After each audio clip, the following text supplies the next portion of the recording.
Hamas has handed over the remains of 2 hostages to Red Cross. The identities of the bodies have not been revealed yet. Meanwhile, Israel's Prime Minister Benjamin Netanyahu has said the country will ensure Hamas is disarmed and Gaza demilitarized, even if foreign troops do not step in. Speaking at a military cadets graduation ceremony, Netanyahu has warned that Hamas would face powerful attacks if it keeps violating the ceasefire, stressing that Israel will act whenever necessary to protect its forces. Israel's military chief, Lieutenant General Eyal Zamir, has said that the IDF is ready to resume fighting on any front using what he called much greater force than seen in the past 2 years. Zamir has stated that the army will show zero tolerance for any emerging threat to Israeli citizens, adding that IDF remains on high alert across multiple arenas. Now we stay in the region. Tens of thousands of ultra-Orthodox Jewish protesters have poured into Jerusalem on Thursday in a mass demonstration against military conscription, a divisive issue that is putting Prime Minister Benjamin Netanyahu's coalition under strain. The debate over mandatory military service and exemptions has long stirred tensions within Israel's deeply divided society. Crowds of mostly men dressed in traditional black suits and hats packed the main entrance to the city, blocking roads and paralyzing traffic. Israeli media estimated that around 200,000 people joined the demonstration, making it one of the largest in recent years. Russia and the United States are not engaged in a new arms race, according to the Kremlin, despite recent announcements by both leaders about advanced nuclear weapons. Russian President Vladimir Putin confirmed successful tests of the nuclear-powered Burevestnik cruise missile and the Poseidon unmanned underwater vehicle, which he described as more powerful than Russia's Sarmat intercontinental missile. Speaking at the APEC summit, U.S. President Donald Trump has claimed that the United States is 25 years ahead in nuclear submarine technology and leads globally in weapons quality. Kremlin spokesperson Dmitry Peskov has emphasized that these developments do not signal a new arms race between the two countries.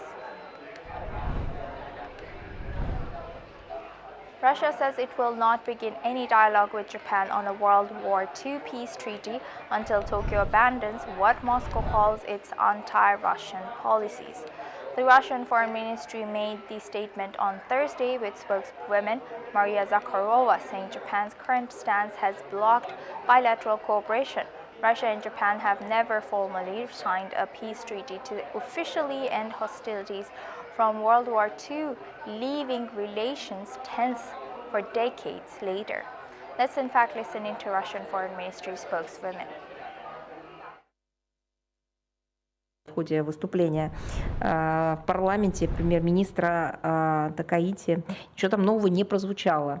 Вы знаете, у нас есть наш принципиальный подход. Вот он как бы тоже, наверное, прозвучит не ново. Мы неоднократно об этом заявляли и раньше. Путь к возобновлению диалога с Японией откроется только после деятельного отказа Токио от антироссийского курса, нацеленного на нанесение нашей стране и ее гражданам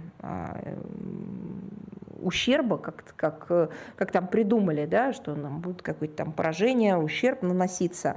Вот от этого они должны отказаться. Это к вопросу о предпосылках или о...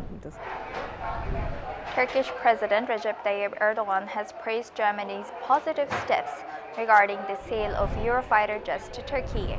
The comments come as German Chancellor Friedrich Merz welcomed Turkey's purchase of 20 Eurofighter jets from the United Kingdom, highlighting the deal's potential to strengthen NATO's defense capabilities amid ongoing security concerns from Russia.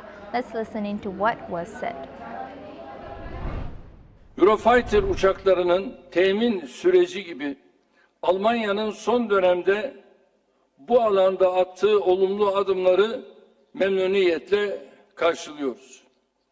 Türkiye'nin savunma sanayi alanında yakaladığı ivme dikkate alındığında Almanya ile çok geniş işbirliği imkanlarına sahip olduğumuz görülüyor.